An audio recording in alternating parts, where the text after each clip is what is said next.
Okay, to begin with, in Colombia, there are not complete official statistics that make it possible to determine precisely how frequent occupational intoxication due to exposure to toxic paints or organic solvent is, especially among specific groups such as automotive painters.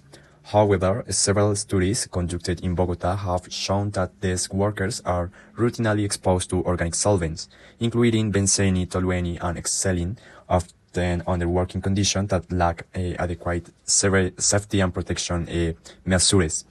In most of the cases studied, elevated levels of solvent metabolites in urine were identified exceeding the expected values for not-exposed population, confirming significant occupational exposure.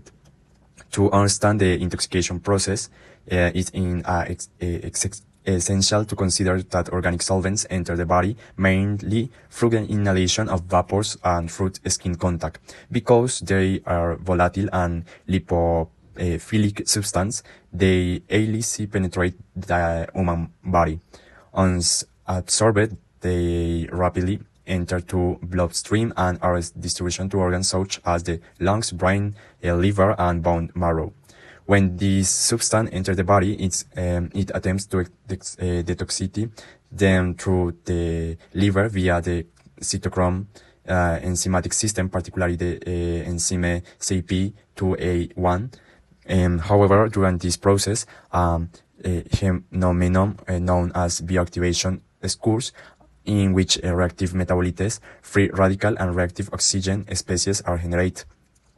These products are even more toxic than the original compound. This substance can attack cell membranes and cause DNA damage, leading to clinical manifestations such as dizziness, head urge, and neurotoxicity, as well as more several outcomes, including lung cancer, genetic mutation, and hematotoxicity such as anemia and leukemia. Finally, from occupation safety and health perspective, it is essential to apply the hierarchy of control to prevention these risks. Priority measures include the elimination of highly toxic paints or the avoidance of unnecessary inhalation of vapors, substitution with water-based paints or products with low volatile organic compounds, content the implementation of engineered controls such as a paint boats, ventilation system, and activate carbon filters, and administrative controls including safe work processes, productions, trading in chemical handling, safety data set and takes rotation. As the last line of defense, the proper use of personal protection equipment, or PPE, must be ensured, such as organic vapor respiration, nitrile gloves, and safety goggles.